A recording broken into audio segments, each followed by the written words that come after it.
ધીમે ધીમે પ્રભુને જોતા જોતા વૃક્ષ નીચે ગઈ. એટલી સરસ જગ્યા અને ફૂલો પડ્યા હતા. એટલે હરણીએ બાળકને જન્મ એ ફૂલોમાં આપ્યો અને એને જોઈને રાજી થઈ. કોણ કે છે પ્રભુ નથી?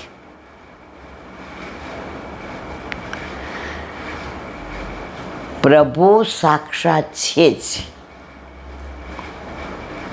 અને નદીમાંથી જળ લઈને બધું સાફ કર્યું અને ફૂલ ઉપર હતા. એટલે બાળકે આમ એવું મજાનું કહેવાનો આશય એ છે, હરણી પશુ હોવા છતાં એને પ્રભુ પર પૂર્ણ ભરોસો, પૂર્ણ વિશ્વાસ.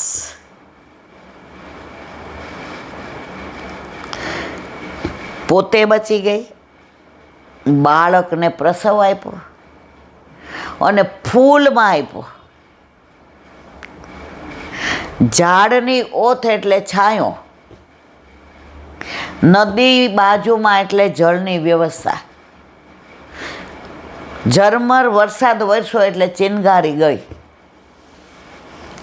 શિકારી નિશાન ચૂકી ગયો એટલે સિંહ મર્યો. શિકારીની આંખમાં ચિનગારી પડી એટલે ભાગ્યો. આ બધા જ સંજોગો એક સાથે આવા ઊભા કરવાવાળો આના સિવાય બીજો કોઈ ના હોય. આ બે હાથવાળો કશું ના કરી શકે. જે કરે એ મારું વલ્લભ, મારો પ્રભુ કરે. તો આપણા જીવનમાં પણ ઘણી વાર આવું બનતું હોય છે કે હવે ગયા, હવે પતી ગયા, બસ હવે પ્રભુ મોત આપે તો સારું, બસ નથી જીવવું. ઠાકોરજી કે બે માં, હજી તારે એમ વાર છે, હજી તને ઘણાને નિમિત્ત બનાવવાની છે. પણ આ બધી સમજ ઘરમાં ઠાકોરજી બિરાજતા હોય તો હોય. આશરો કોનો? ઘરે બિરાજતા ઠાકોરજીનો. મંદિરના ઠાકોરજી તો બધાયના.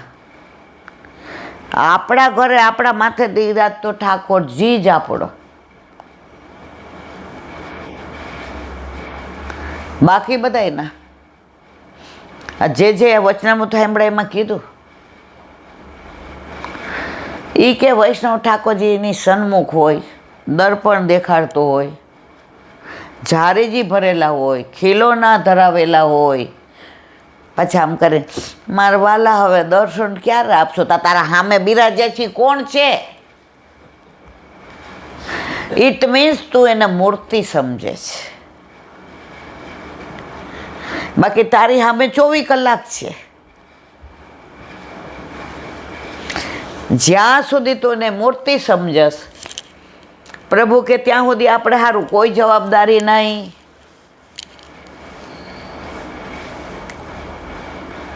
આપણા લગ્ન થાય અને છોકરો મેન્ટલી 19-20 હોય ને ઓલી દવાઓ અને સ્ટીરોઇડ દઈને પરણાવી દીધો હોય, ઘરે આવીએ ગાંડા કાઢવા માંડે ને ફેંકવા માંડે ને ઓલી દવાની અસર પૂરી. આપણે છેતરાઈ ગયા. હવે એની જવાબદારી કાંઈ? હવે સાસુ સસરા કે બેટા અમે બેઠા તો મૂંઝાતી ને.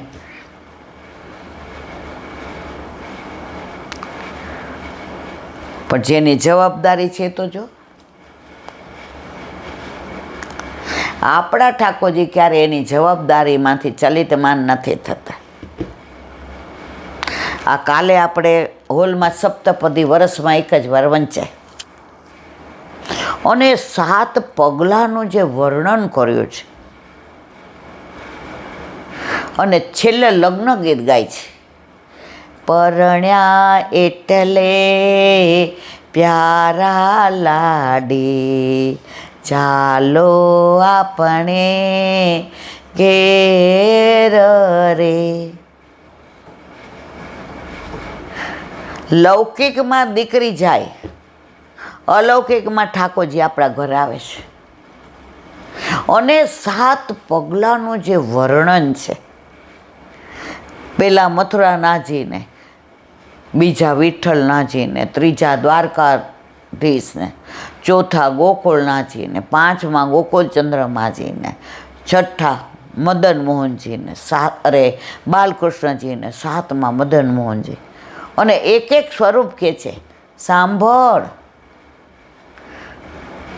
જો આ મારું ગોકુળ આવ્યું, આ મારા નંદ બાબા યશોદાજીને તું ચરણ સ્પર્શ કર. અહીંયા જો મેં માખણ ચોરે લીલા કરી છે, હવે તારે મારી સાથે અહીંયા જ રહેવાનું છે. અને મારા નંદ બાબા ને યશોદાજી જો તને કેવા નેન ભરી નિરખે છે, અહીંયા તને કાંઈ તકલીફ નહીં પડે. એ સપ્તપદી તો કાલે જેને અનુકૂળ હોય એ નારણપુરા હોલમાં. પણ કાલે અમે બધાએ એક આનંદ કર્યો છે કે ડ્રેસ કોડ બાંધણીનો રાખ્યો છે. કારણ કે આપણા બધાના લગ્ન પ્રભુ સાથે થયા, એ પુષ્ટિ માર્ગનો પ્રાગટ્ય ઉત્સવ. એટલે આપણે બધા ગોપી ભાવથી કાલે બાંધણી પહેરી આવશું અને હોલમાં બધા સપ્તપદીનું સાથે ગાન કરશું, એનું મહાત્મ્ય સમજશું. જેને અનુકૂળ હોય બધા વેલકમ. આજનો લાવો લીજીએ રે, કાલ કોણે દીધી છે. આ રસ ક્યાં વર્ષે ખબર છે? પુષ્ટિ માર્ગ. અને ત્યાં વલ્લભ એવા બિરાજે છે. વલ્લભની સન્મુખ આપણે સત્સંગ કરીએ. જો બહુ વરસાદ હોય ને તો મને એમ થાય કોઈ નહીં આવે, પણ તોય બધા આવેલા જ હોય. કારણ કે વલ્લભ શું કહે છે? મારા પ્રાણ થકી મને વૈષ્ણવ વાલા નિત્ય કરતા શ્રીનાથજીને કાલા રે વાલા, મારા વાલા રે વાલા, મારા ઘટમાં બિરાજતા શ્રીનાથજી યમુનાજી મહાપ્રભુજી. એટલે વલ્લભ વૈષ્ણવ વિના રહેતો જ નથી. રાતના અમે આ 25-30 જણા જઈએ, કોક દી 10 હોઈએ, કોક દી 25 હોય ને કોક દી 4 હોઈએ. પણ વલ્લભ વૈષ્ણવને જુએ અને સત્સંગ થાય. घड़ी घड़ी कहता दमला ठाकुर जी की लीला की बातें करे, कितने दिन बीत गए. दमला जी के हजी तो हमणां ज करी छे. वल्लभने सत्संग एटलो वालो हतो. बोलो वल्लभाधीश, वल्लभाधीश व्रज विहार. नवनीत प्रिय शास्त्री ने भगवत स्मरण. व्रज तो व्रज. गायो देखाय तो गोकुळ याद आवे. असारवा जाता होय ने साबरमती जोईए तो यमुनाजी याद आवे. એટલે વાદળા બહુ થયા હોય ને આમ આમ પર્વત જેવું દેખાય તો ગિરિરાજ બાવા યાદ આવે. અને અસારવા જઈએ એટલે વૈષ્ણવ તો હોય જ. અને ત્યાંનું વાતાવરણ એવું કે જાણે વ્રજમાં આવી ગયા. ત્યાં જવું બહુ ગમે, પણ ત્યાંથી પાછું આવવું ન ગમે. પછી ગુસાઈજી કહે ગોપાલ રાહ જોવે છે, હવે એને દૂધનો સમય થઈ ગયો છે, એટલે પાછા આવીએ. વ્રજમાં જવું ગમે, એટલો ઉત્સાહ.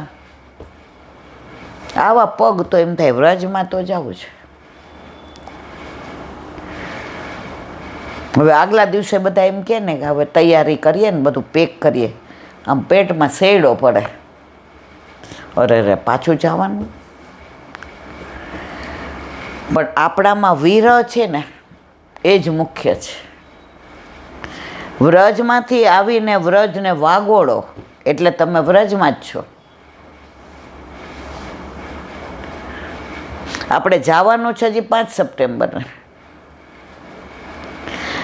છતાંય ફોન આવે તો ઈલાબેન તમે આવવાના છો ને એટલે અમે આવો ને મારવાલા આવો. ફોન દ્વારા પાછું વ્રત તો યાદ આવ્યું છે. પાછું મનમાં એમ થાય કે વહેલા ઉતરી જાય તો વિશ્રામ ઘાટ આરતી કરીને જાય, અને ત્યાં આરતી થઈ જાય તો ગિરિરાજ બાવામાંય થાય. એટલે ધર્મશાળાએ પહોંચીએ પહેલાં મારા મહારાણીમાંય કૃપા કરે ને મારા ગિરિરાજ બાવાય, મા ને બાપા બે રાજી. અને આપણા ઘરે આપણો બિરાજ તો ઠાકોરજી તો ઝાંપીજીમાં, કારણ કે એના વિના તો વ્રજમાં હંઘરે કોણ આપણને, આ ઘર એનું જ.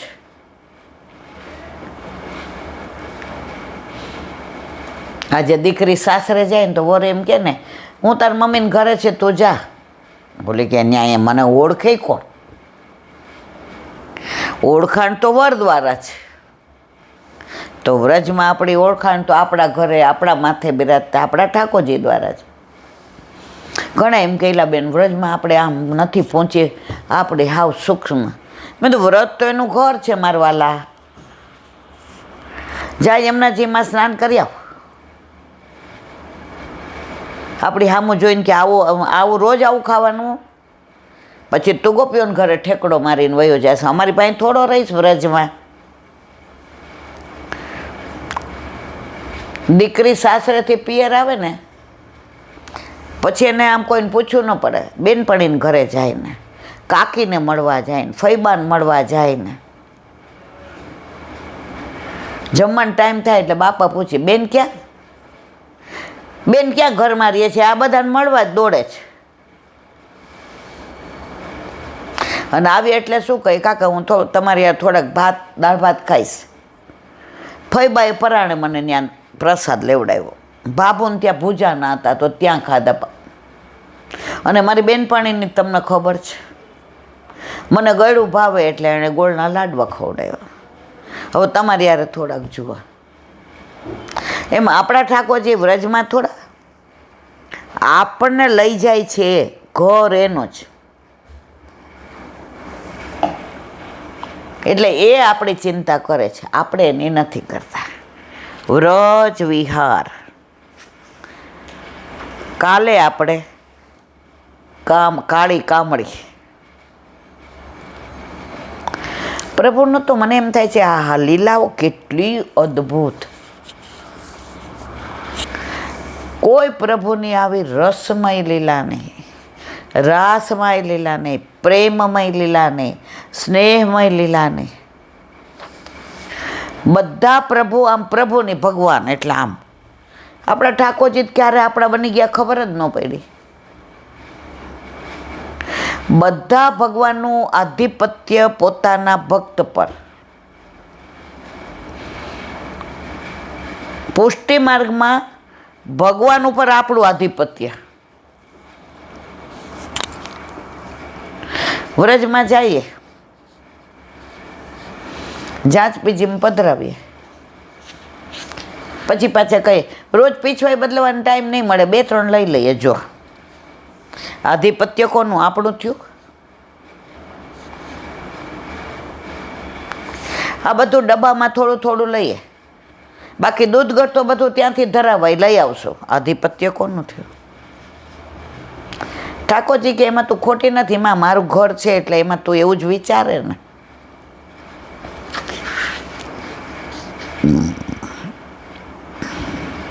પ્રભુ કમરીનું રહસ્ય હસતા હસતા ગોપીજનને બતાવે છે. સૂરદાસજી વર્ણવે છે.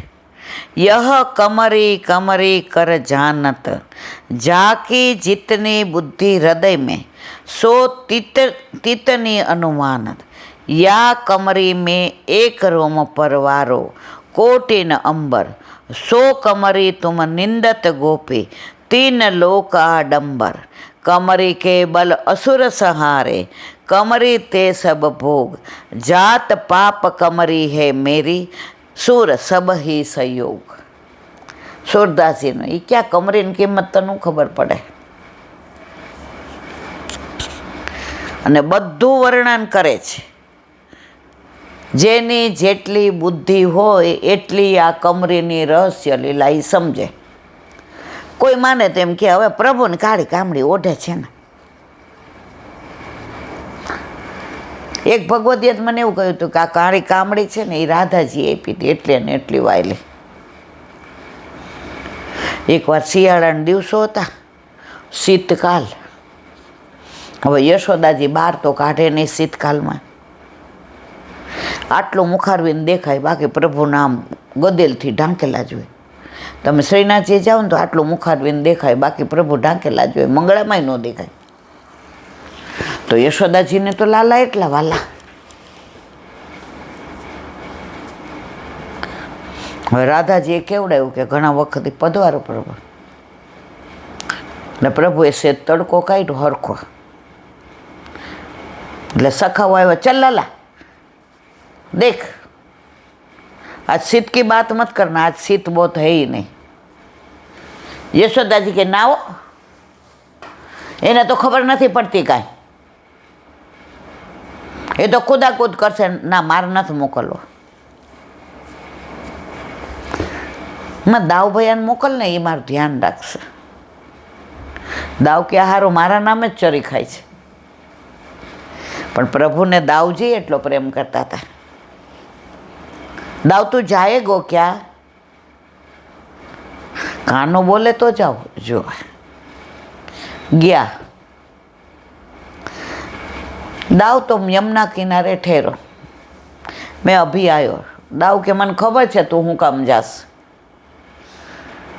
અને રાધાજી મળવા પધાર્યા અને તડકો ઓછો થયો એટલે પાછી ઠંડી કે મારું કામ. તો રાધાજી જે કાળી કામર ઓઢીને આવ્યા હતા એ પ્રભુને ઓઢાડી દીધી. એટલે કાળી કામર પ્રભુને આટલી બધી વાલી છે. એમાં એક એક તારનો ભાવ છે, એક એક તારમાં પ્રભુની લીલા છે. આપણે કુંજ ભવનમાં કેવા ચરણ પલોડતા હતા, આપણે કદમના વૃક્ષ નીચે કેવી નિકુંજ લીલામાં આલિંગન કરતા હતા.